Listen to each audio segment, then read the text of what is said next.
Baik, Assalamualaikum warahmatullahi wabarakatuh.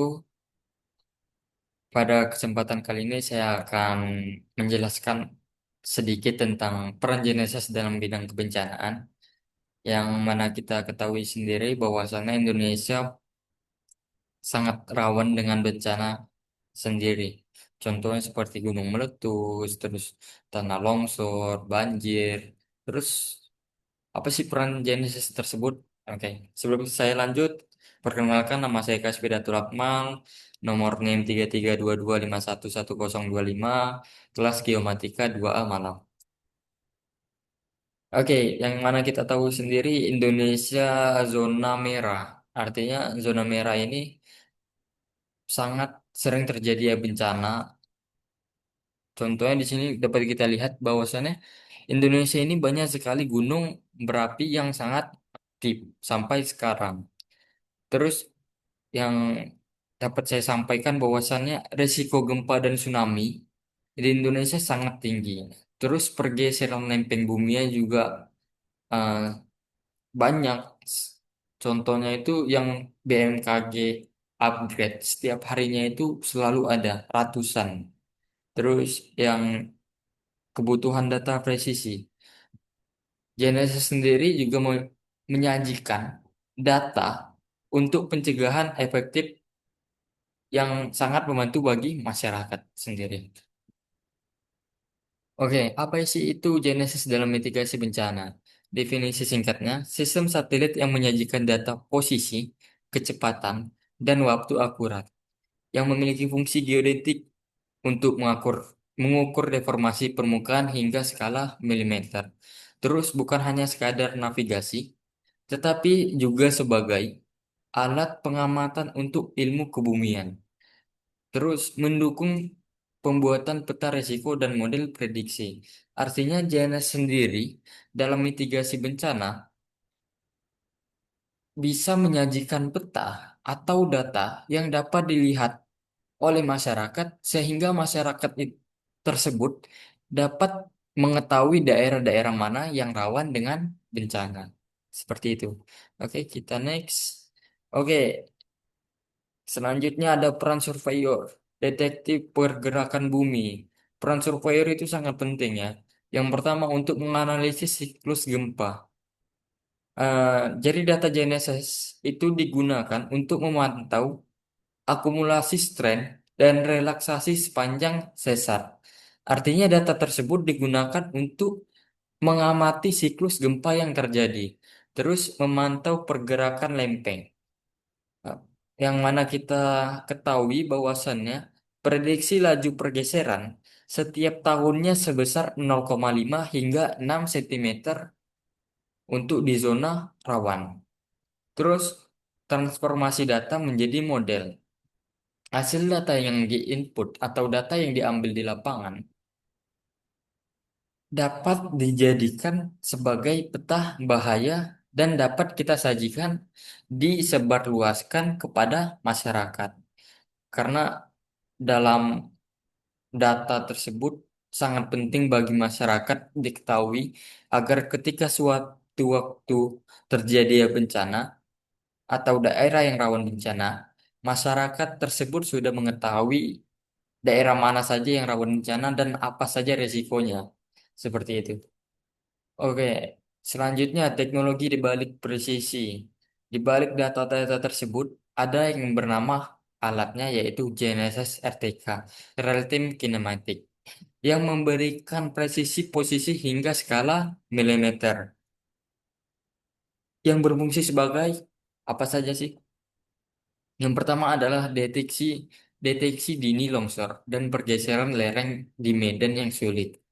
Terus untuk memonitoring real-time kemungkinan keputusan darurat lebih cepat. Yang mana artinya ketika suatu tempat terjadi bencana, dengan kita monitoring alat tersebut, melihat kita datanya tersebut, kita bisa memberikan respon cepat kepada daerah tersebut.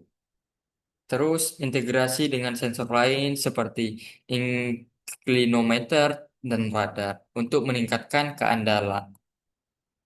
Terus peran GNSS RTK di Indonesia. Oke, peran GNSS yang dapat saya tampilkan contohnya di sini adalah BMKG.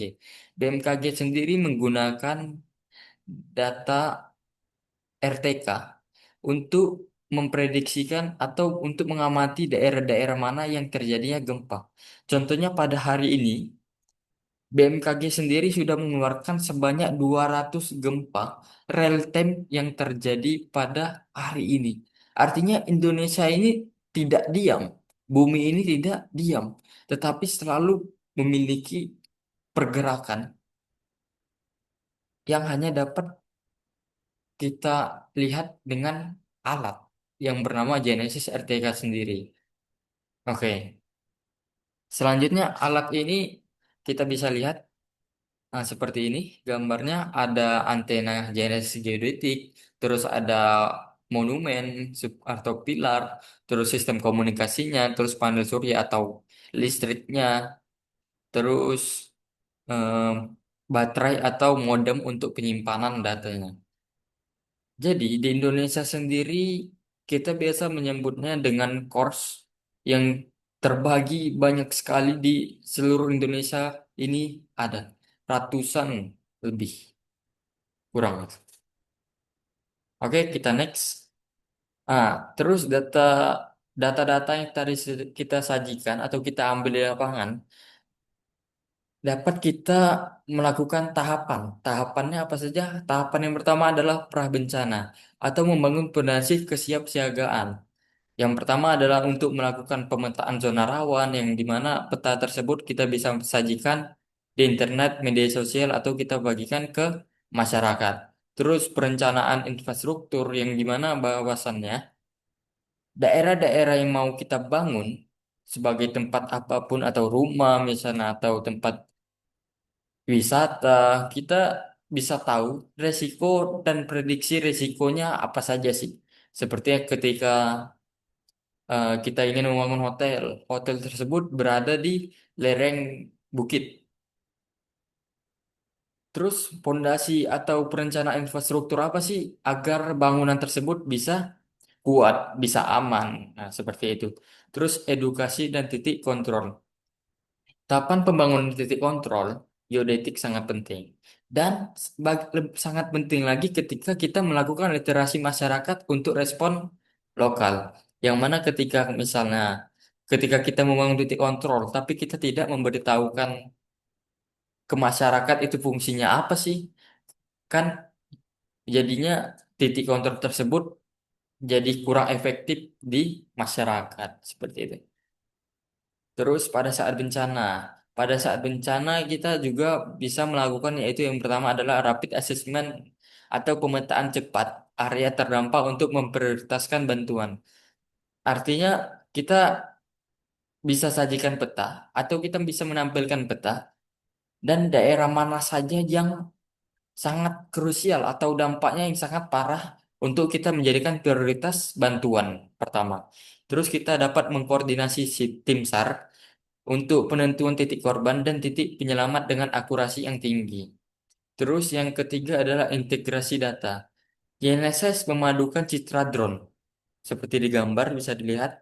Artinya ketika terjadi bencana, drone tersebut dapat bekerja dan untuk bisa mencari hingga data yang atau penglihatan yang lebih luas.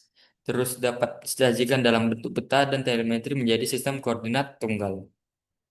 Oke, pasca bencana. Pasca bencana ini adalah sangat penting karena kita yang pertama evaluasi dampak, prioritaskan perbaikan berdasarkan kerusakan yang nyata yang diukur secara spasial. Yang artinya data yang telah didapat harus data yang benar-benar terjadi di lapangan.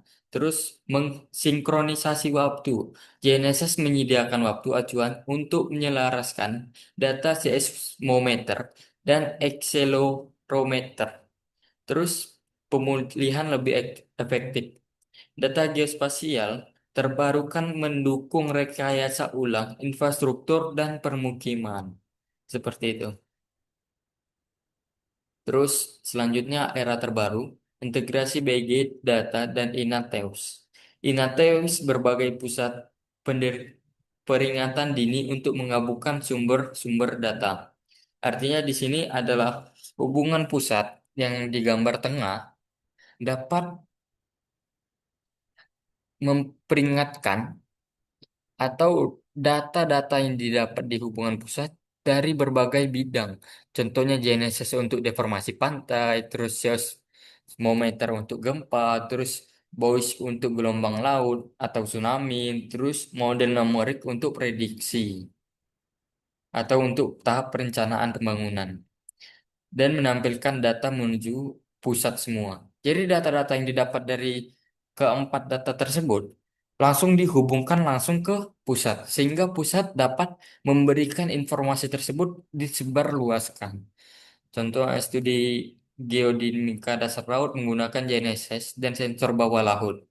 Terus pemodelan skenario tsunami yang diprediksi dengan observasi deformasi pantai. Terus sinergi data satelit dan jaringan GNSS mempercepat notifikasi ke masyarakat seperti itu. Terus, masa depan tangguh Indonesia, yang mana GNSS sendiri sangat penting untuk Indonesia yang lebih kuat. Yang pertama, GNSS sebagai tulang punggung. GNSS diwajibkan diintegrasikan kebijakan nasional mitigasi bencana, yang artinya sangat penting untuk dalam bidang kebencanaan. Yang kedua adalah peran generasi muda. Literasi kebencanaan berbasis sains, kader lokal, menginformasikan dan menafsirkan data yang akurat. Sehingga masyarakat itu dapat data yang dapat menampilkan data-data kebencanaan. Terus langkah selanjutnya adalah memperluaskan jaringan referensi GNSS nasional, terus integrasi data publik, akses terbuka untuk penelitian dan responder, terus investasi pada kapasitas lokal dan interoperabilitas sistem. Intinya, menggabungkan data GNSS, kebijakan, dan komunikasi menjadi Indonesia yang siap menghadapi bencana. Seperti itu. Oke, mungkin cukup sekian yang dapat saya presentasikan. Lebih dan kurangnya mohon maaf. Saya ucapkan wabillahi taufiq walhidayah. Wassalamualaikum warahmatullahi wabarakatuh. Terima kasih.